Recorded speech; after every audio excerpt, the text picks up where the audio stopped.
If your 3D prints are starting to suck, let me tell you, it may not be a physical part in your printer, but the settings itself. Sometimes through firmware and software updates, it could change your settings and ruin your whole entire print.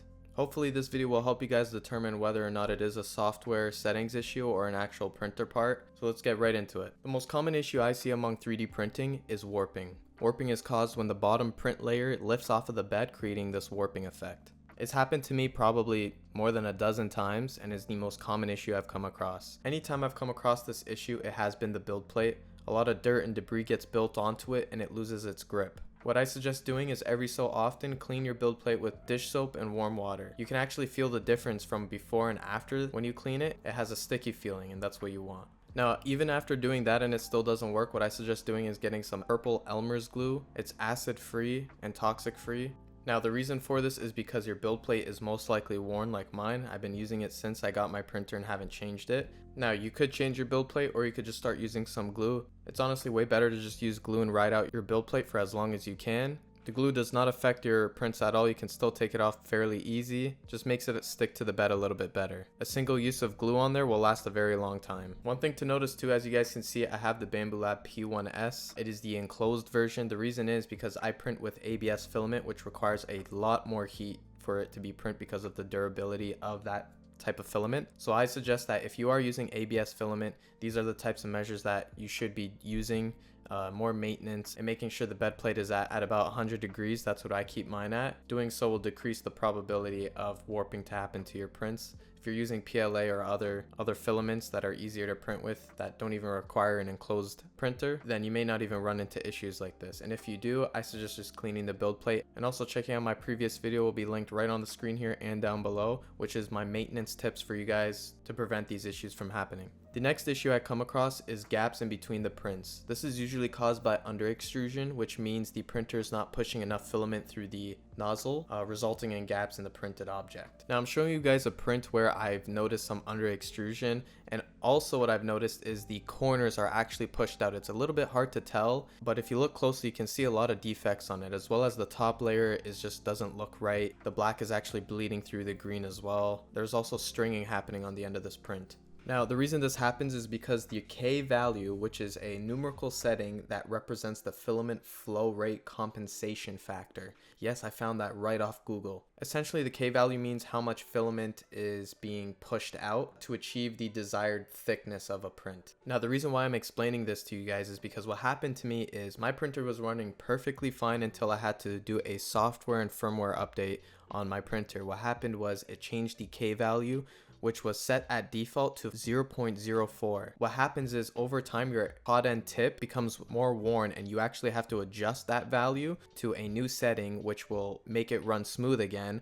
Or in my case, I had an update which messed with that setting. So now what I'm going to show you guys is exactly what you need to do. First, you need to go into the calibration menu on your Bambu Lab 3D printer. I'm not entirely sure how it works with other printers, but with my Bambu Lab, what you need to do is go to the calibration and hit flow dynamics. There's also flow rate, which helps with under and over extrusion, but in my case, the flow dynamics was the issue, even causing the under extrusion.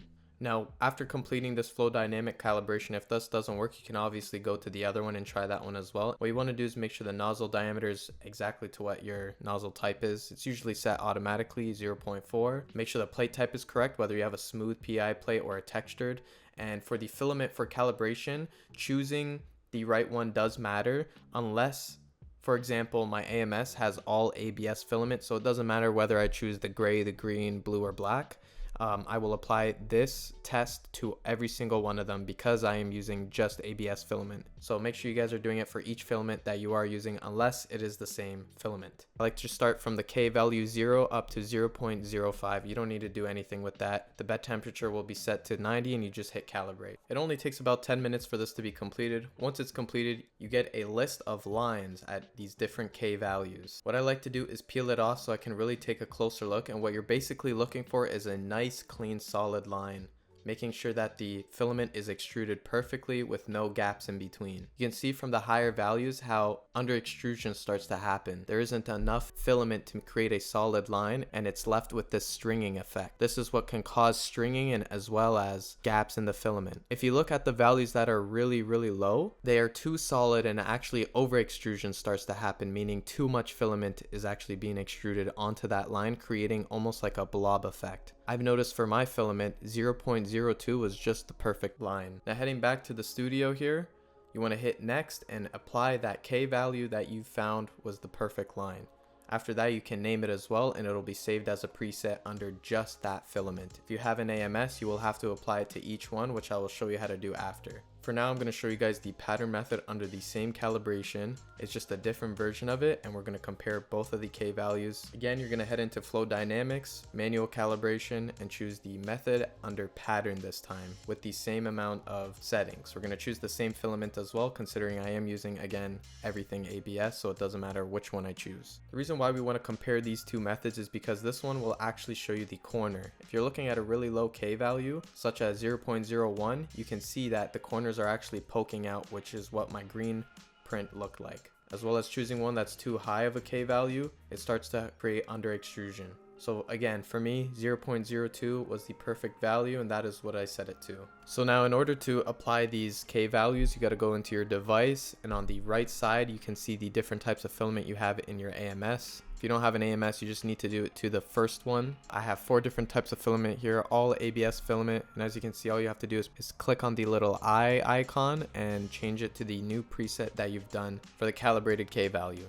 Now, one thing I want to mention is if you are having any prints like this one shown here where the corners perfectly indented on each couple layers, that is caused by a K value that is very low. Instead of 0.02, I accidentally put mine to 0.002. Took me forever to find that out, but once I did, it was a honest mistake that I did on my part. It may have happened to you guys, so that's why I'm mentioning that as well. So that's pretty much it for this video. I hope it helped you guys. If you have any questions or concerns, leave it down in the comments below. I'll try to answer it to my best of my ability. And thank you guys for watching.